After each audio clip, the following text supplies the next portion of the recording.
In this video, we are going to explore the use of a TriPlanar shader. Now, this is where we left off at the previous video. And so we've got our material set up, and this material is currently using the UVs of the object. And generally, if you've got great UVs, then this will give you a pretty good result. However, we don't always get the best results from this type of setup. For example, in order to create this correct setup, you'll see the UVs here, there is a seam that is visible. And of course there are ways to mitigate this. We can use a smooth UV which connects everything together, and let's have a look at what our material looks like on that smooth UV. So I've got my smooth UV. So in this case, all the UVs sort of run around, they're connected, all the shells are connected on every individual separate object.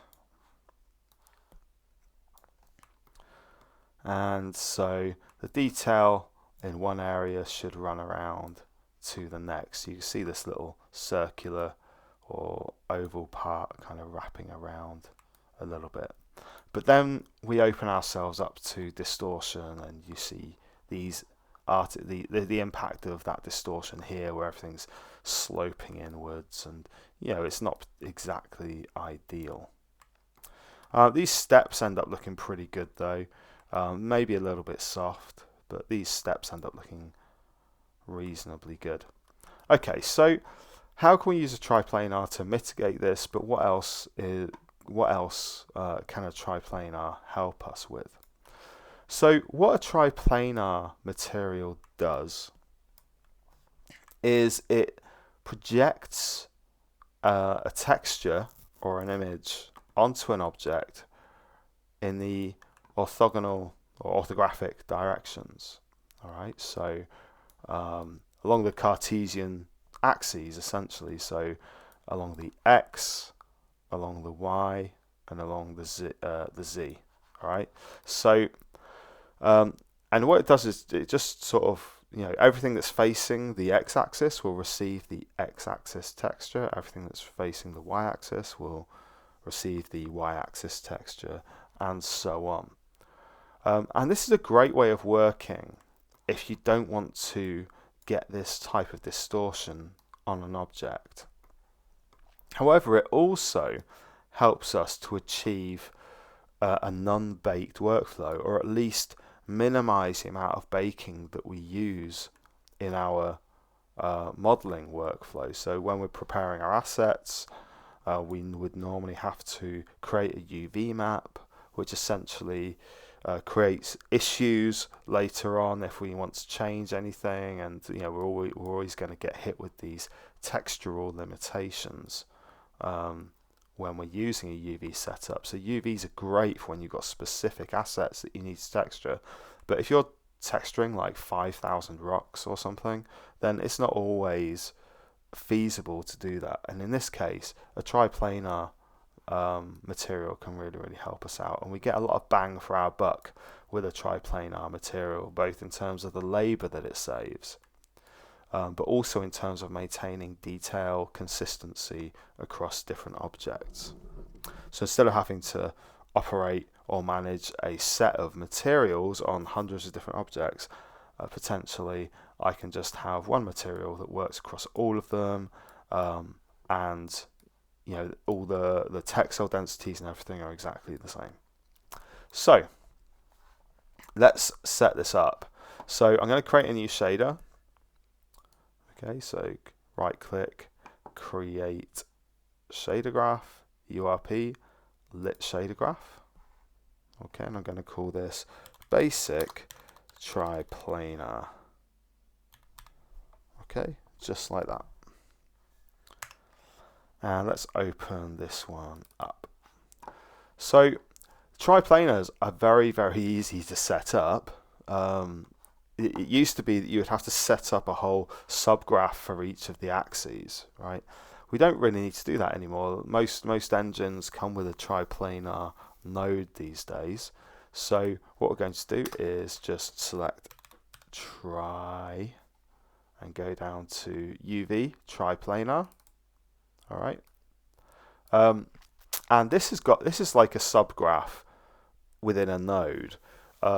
So we could set this up if we wanted to. We could create this in Unity, but they obviously already done it for us, which is fantastic. So all I need to do is have a look at what inputs we're expecting. So we're expecting a tiling setting, we're expecting a blending setting, we're expecting a texture 2D, and it gives us an output, a vector 4 output, which I can just connect directly up to our base color.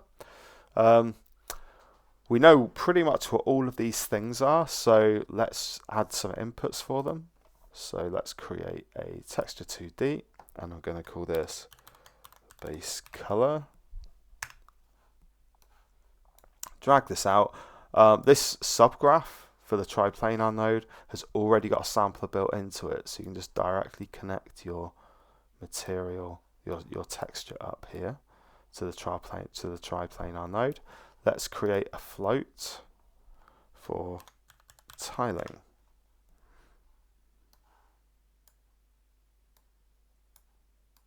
Just connect that up there. All right.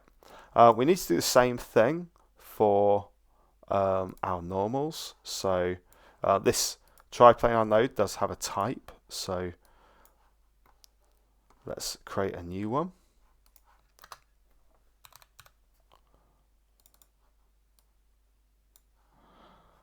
And let's add a texture 2D for our normals.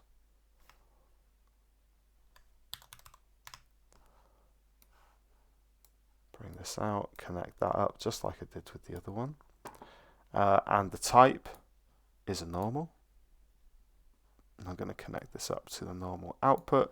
And I've already got a tiling float over here, so let's bring that over here.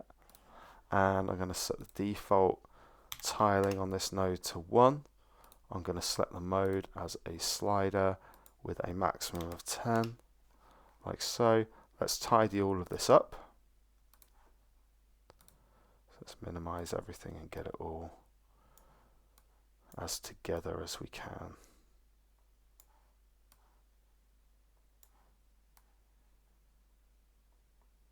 Okay, nice and tidy. Right, let's save this and go into our scene, and we're going to create a new material, and we'll call this TriPlanar Stone. Okay, and we're going to set the shader type for TriPlanar Stone to utilize our custom shader graph. So that is basic TriPlanar, like this. Now the normals will look weird, which we're expecting. Okay, and we just need to go in and add the different materials now, add the different textures. So let's type in stone up here, and let's do this here as well. Stone normals. Okay, so you can see that is projecting onto the surface. We definitely need to add some adjustment for our smoothness here. We probably need to reduce the tiling somewhat as well. Okay, so let's add this, change this to 2, like this. Okay, and we're going to jump back into the shader graph, and we'll add a float for the smoothness.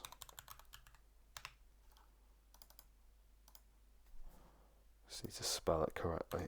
There we go. Let's bring this over and connect that up. Default 0.5, and we'll change it to a slider like so. So let's save that out. Drop back into the scene, bring our smoothness down. Okay. Right, so what this is doing, and you'll see we don't have that stretching anymore. Right, so we're not getting the stretching that we were getting here previously. What it is doing is it's projecting this image in 3 different directions, hence triplanar, right? And it is blending between them. Okay, so it's creating a blend where they meet. So areas that point directly upwards, whose normals go directly upwards, will be receiving the image in this direction, okay, pointing downwards. Images that are forms or normals that are pointing directly forwards in the z-axis will receive it in this direction. Then the x-axis, this direction. All right. Now, what you will quite often get is, you can see here, there's a slight issue here where the image is becoming mirrored. So you get this slight mirroring effect where the material from one direction is meeting the material from the other direction. Okay, so it's quite hard to overcome that with this type of material. But generally, unless an object is round, like this one is, then you wouldn't really notice it. So for example, you don't really notice it on the stairs, okay, on these stepped areas. So you only tend to notice that when the object is round. Alright, so that is a triplanar shader, and this will work with an object that has no UVs. So you can have an object with no UVs or bad UVs, and this will work on it. Alright, you can have an object with smooth UVs for displacement, but then you can use this for the main color texture. Alright, so this is really, really handy, and can you imagine how much time you would save if you didn't have to do UVs? There are limitations to this technique, so the type of object it can be applied to and such. You're going to receive, you're going to get different results based on the different types of object that you would like to apply it to. It generally works with organic objects that are static a little bit better than non-static animated objects. Okay, and you'll see another unique feature of this particular triplanar shader, which is using the default Unity triplanar node, is as you move it through world space, you can see that blending happening here, right? So you can see the blending happening from the material that is in the different directions. Okay, so you can kind of see how the aggregate material is formulated. These areas that are pointing directly up, they never really change, or they just scroll over the image. But these areas here that are pointing between vectors, so between the forward and the lateral vector, they're blending between 2 different instances, sometimes 3 if you look up here. Okay, and that's because the images are being projected in world space. And what that means is, as this object moves around the world, essentially so will the image move upon it. Alright, so that is triplanar. Now there are some limitations to this technique, and I'm not going to go through the limitations in this video because some of you are answering that question. So some of you will encounter the limitations, and some of you may well figure out ways that can be used to mitigate those limitations. Alright, so there are limitations to this technique.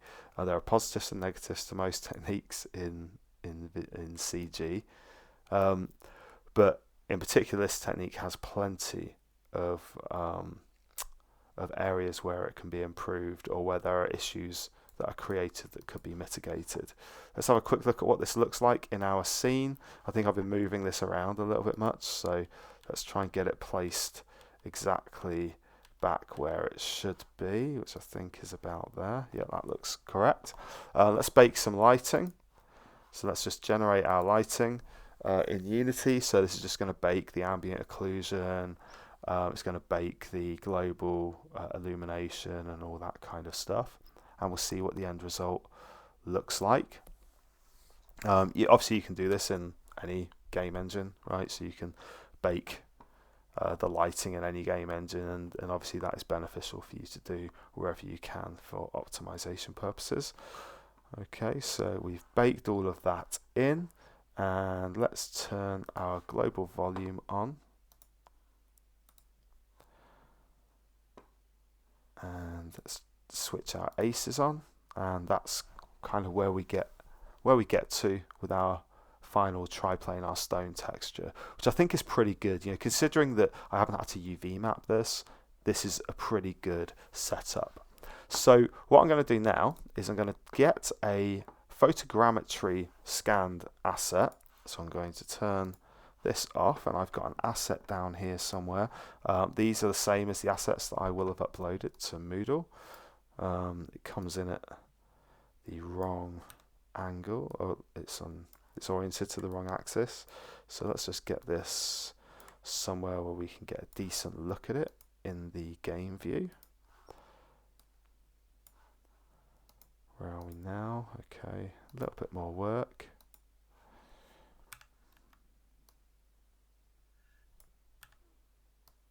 Just trying to get us a decent view over here. That's looking okay. So let's drag this material onto here. Okay, so this is straight out of the scanning software.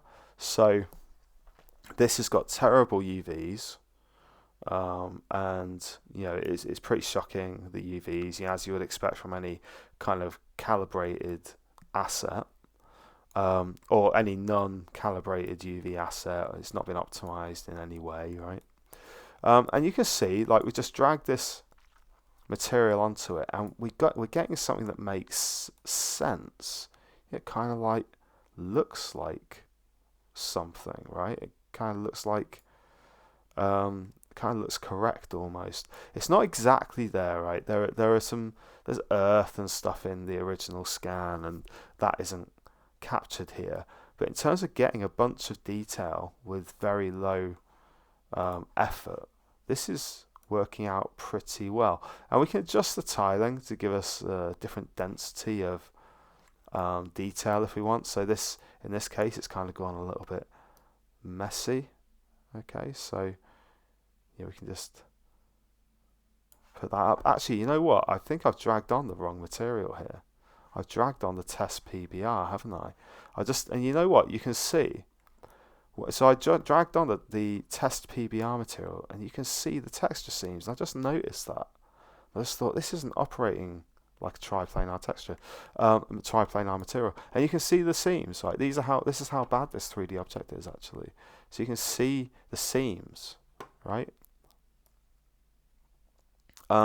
Here, so it's breaking up the material. So no wonder it looks. I was like, I've dragged it on, and I thought, this doesn't look as good as I remember it looking. So let's drag the actual triplanar on, and let's just zoom in on. Let's find an area where it's really obvious that the thing is getting broken up. Here we go. Look. So let's look at this stone here, and you can see the UVs, right? They're terrible, right? So let's drag the triplanar on, and it's gone, right? Because the UVs don't matter for a triplanar material. That's better. Again, we can tile this up and down if we really wanted to. Got to select the right material. So we can give it more detail if we wanted to. But generally speaking, like because it operates in world space, you generally just have the tiling as one. And it will tile it itself. You can see some outliers, look there, like this one here in the mesh data, because this hasn't been cleaned up at all. Yeah, so there's so much detail in here now, and those UVs, those issues with the UVs, they're not there anymore, right? So these issues with the standard material that uses the UVs, right? I'd have to UV unwrap all this. I'd need to optimize it ideally. But what I could potentially do with this is I could just use Maya's or any 3D modeling application's automated retopology algorithm, get a reasonably lumpy result, because obviously in a Vista we're not going to be this close up to it necessarily. We might just want it in the background somewhere. Okay, so I could do an auto retopology. I could throw on the TriPlanar material. We can bake the lighting as well, so that's another thing that we need to do here. So let's generate the lighting. This might take a little bit of time because this object is a bit more dense than our shader sphere. Okay, so whenever you're baking your lighting in a game engine, it's going to take a bit of time. Obviously, this is just one object. You would generally, if you've got a large scene and you're baking the lighting, then you can expect sometimes people to be waiting for hours and hours. So, okay, so we've got our lighting baked now as well. So let's go into our game view, and that's what our triplanar material looks like on our scanned object. So pretty good result for very minimal effort, and I haven't had to UV map all of this, so that's a pretty great time saving as well.